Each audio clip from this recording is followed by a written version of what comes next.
You. Yes, you. The one who clicked on this video. What is every MLB team's goal at the start of the regular season? Well, most teams' goal. It's not a trick question. It's to win the World Series. Okay, so how do you win the World Series? Well, first you have to make the postseason. And then you just have to win 11 to 13 games. Easy? No. Unless you have one player. His name is Shohei Ohtani. And the Dodgers, somehow, might have just unlocked the best version of him this year.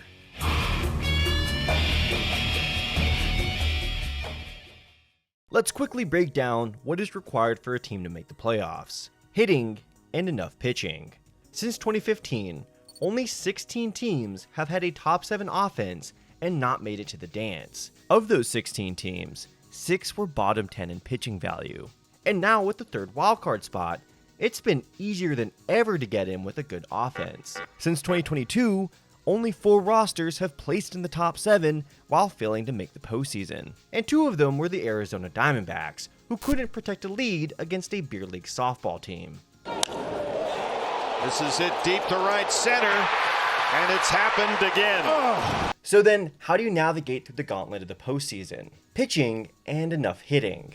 Trigger warning, I'm about to bring up FIP, or fielding independent pitching. I'm sorry to those who clicked on a statistical analysis who get mad when I bring up stats. FIP is basically a pitcher's ERA, but only taking into account what they have 100% control over. That is strikeouts, walks, and homers.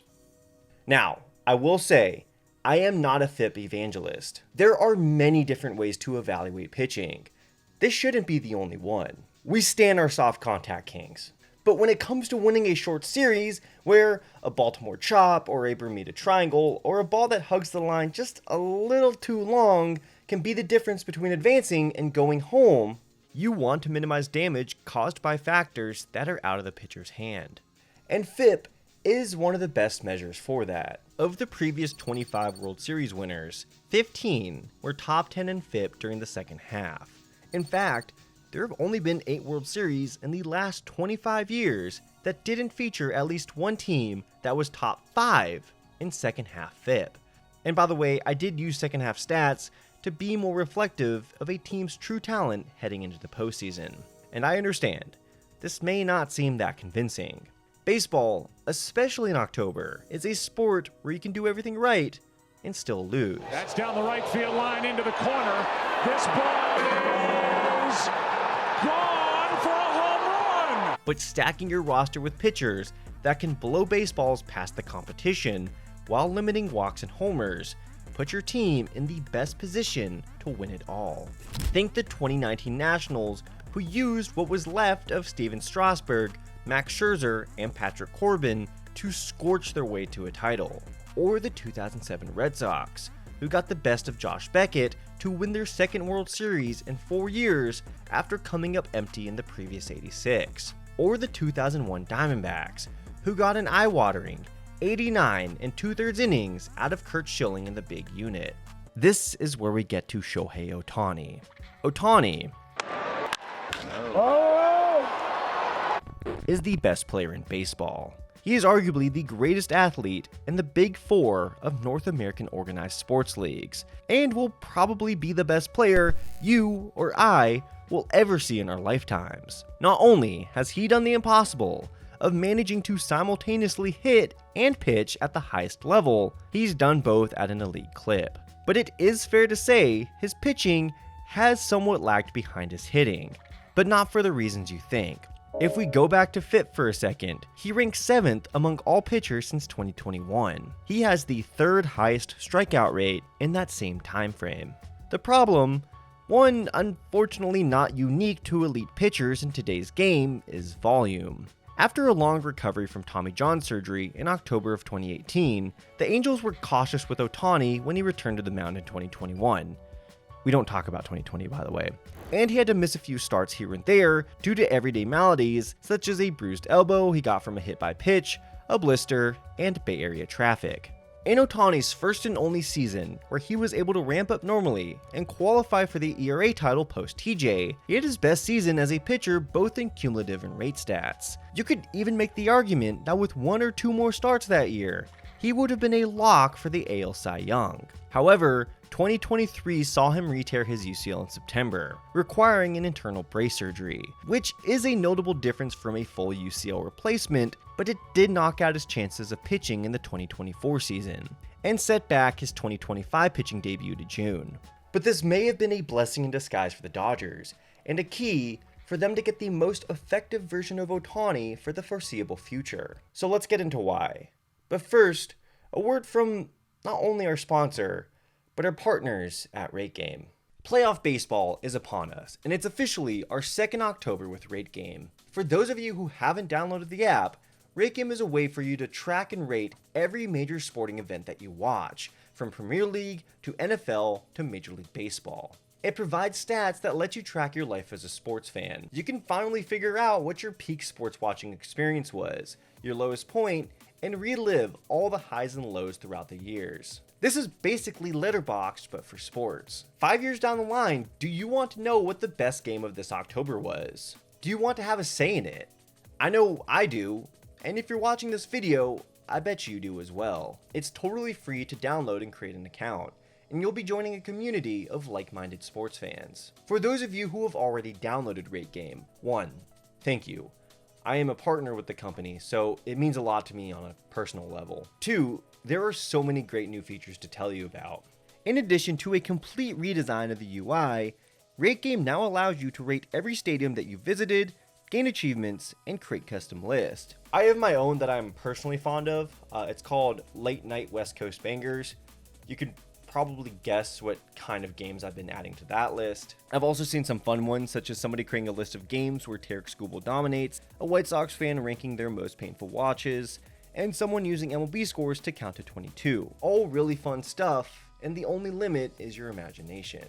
You can also customize your profile, and it's maybe the last public forum where you can talk sports without getting inundated with slop. So please join me this month. I'll be looking at everyone's takes on Rate Game, discussing each night's action. It's available now for download on the iOS and Google Play Store.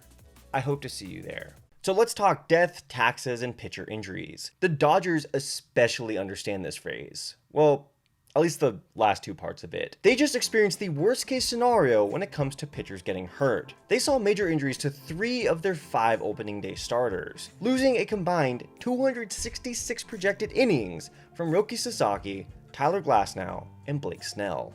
That's not even including injuries to former incumbents such as Gavin Stone, Tony Gonsolin, and Clayton Kershaw. Yoshinobu Yamamoto was the only member of their opening day staff to surpass his projected innings. According to Dan Szymborski of Fangraphs, they lost the 3rd most value from injuries during the 2025 season, with most of that coming from their starting rotation. This is about as bad of injury luck a team like the Dodgers can experience. Yet, they woke up on the morning of September 21st, having punched their 13th straight ticket to the postseason, and on the morning of September 25th with their 12th NL West title in that span. I understand they didn't get the bye, but with just how much starting pitching they have healthy at this point in the season, including Ohtani, it might not even matter. The Dodgers, a team packed with endless pitching depth and a powerhouse offense led by Shohei himself, just proved that even under the worst circumstances, they don't need Ohtani to pitch over 100 innings to reach October. They might not even need him to pitch over 75. Their strategy going forward may be for Ohtani to repeat his pitching program from this year, every year, until eventually the day comes where he can't pitch anymore. This day might happen in 3 years, it might happen in 8. But either way, they would be allocating what innings he has left to when they matter the most. Now, a pitcher's ramp up is an unimaginably complicated process. There's a reason their spring training lasts almost 2 months. And we've all experienced that frustration of our favorite pitcher coming back after being shut down for an indefinite period of time, completing a throwing program that lasts over a month, and then only throwing 60 pitches in their long-anticipated return. But from what we know, since 2016, pitch velocity typically peaks around June before stabilizing in July, falling off a bit in August before ticking back up in September. Obviously, this is a 1,000-mile-high view of a complicated machine, and there are several factors that come into play, such as weather, as well as the adrenaline of September playoff pushes, and teams using unpolished September call-ups whose stuff plays bigger out of the pen. but it's fair to say that around 4.5 months from when a pitcher starts their ramp up is when their stuff is at its peak, and it tends to peak for about 2 months. The Dodgers can push back the start of Ohtani's pitching program from February to around mid-April, saving his bullets in the first couple of months, before ramping him up against major league hitters in June or July until he's able to hit about 80 pitches per start in August, before peaking in September and October. And I don't know if you've noticed or not, but Ohtani's stuff looked really good in September. And when it came to his first October start, More rains on for the fifth. And a swing and a miss. yeah. According to Inoceris' Stuff Plus model, which takes a look at pitch's velocity, movement, spin rate, basically all the stuff that tries to account for the nastiness of a pitch, outside of his Cy Young caliber 2022, Ohtani has possessed the best stuff of his career this past September. And reminder, this is a man coming off a second major elbow surgery. The results back this up. In his final 4 starts, Ohtani only allowed 1 run while striking out an absurd 37% of the hitters he faced. He no-hit one of the best offenses over 5 innings, and he was able to reach 90 pitches for the first time all year over 6 innings, blanking a hungry Diamondbacks offense in his final regular season start. The Dodgers have created a postseason nuclear weapon, and he's going to be a problem on the mound for the 3 teams he potentially faces. So why don't more teams do this with their starting pitchers? Well, not only is it impractical, it's financially irresponsible. In today's market, effective starting pitching is by far the most inflated commodity. Teams, especially ones that don't have great organizational pitching depth, have to pay premiums to get effective innings covered during the regular season. Those 4,374 outs aren't going to get themselves. It's impossible for an elite starting pitcher to be cost effective by stowing them away until June or July to get the best versions of them by September or October. However, the Dodgers don't pay Shohei Ohtani to be an elite starter. They pay him to be the best hitter on the planet. Only 5 players have posted more 150 OPS plus seasons than Ohtani did through their first 8.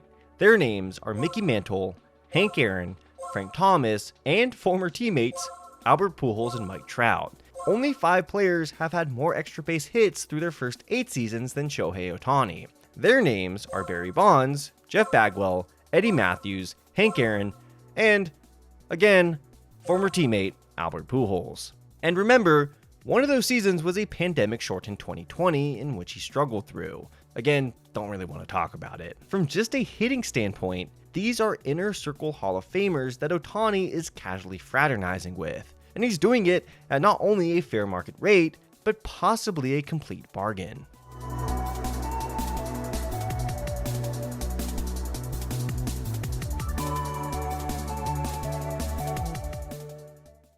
A lot can be said about that contract. The initially reported $700 million figure that made us all collectively drop our phones was well overstated when we found out that 97% of it would be deferred.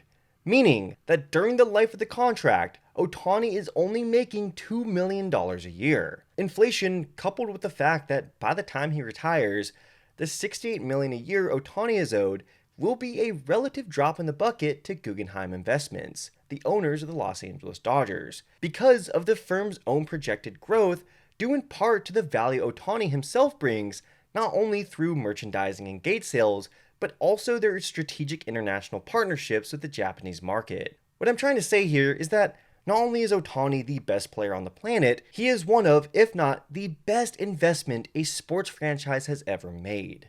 Ohtani's closest active comp is Juan Soto, who, assuming he doesn't opt out after 2029, will be paid $46 million a year from age 31 until the contract expires. By that point, it's fair to question if the Mets will move him over to perma DH just like Ohtani. $46 million happens to also be the present-day annual value for Ohtani's contract. His pitching is basically like adding the tastiest icing known to mankind to a cake that already earned a handshake on the Great British Baking Show. This means that during the regular season, Ohtani can guarantee you hitting and enough pitching, and during the postseason, he can guarantee you pitching and enough hitting. I know the idea of Ohtani never topping 100 innings in the regular season again isn't a sexy one, but as far as we know, he's still human. He might not have more than 300 career innings left in him, so the Dodgers need to deploy their industry-leading pitching depth to be able to use those innings when they matter the most. This is all unprecedented territory, and even as a Dodgers hater, it is exciting to watch unfold. Even in his 8th season stateside, Ohtani is still attempting to do something we've only seen once in this game's 125-year-plus history. Mike Petriello of MLB.com laid out some fun and totally legal ways the Dodgers can use him this postseason. The most outlandish one is having him start a game, be relieved of, obviously staying in as a DH per the Ohtani rule, then come back to potentially close the game in the 9th inning, and then put him in the outfield if the game were to go into extras. This is all totally legal, by the way. We're talking situations we've previously only been able to dream of happening before our very eyes. And look, nothing is guaranteed. He's still going to be susceptible to the occasional bad start. But the Dodgers' endless pitching depth and Ohtani's unique ability have created a player that can control October in a way we've never seen in baseball before. We're talking Tom Brady, Lionel Messi, and Michael Jordan in a sport designed not really to see players like that emerge. And this year might be the blueprint for how the Dodgers choose to allocate his innings for the rest of his career. Want to give a quick shout out to my new level 2 ball wizard. We have Archist. I also have Keanu Jones. I don't remember shouting you out when you joined, so just in case, if you already got a shout out, cool. Here's your second one. If not, covering my butt here. Please consider becoming a Patreon on Patreon. The off season is coming up, and it's going to be a long, dark one. So please consider supporting the channel over at patreon.com/nomorefielders.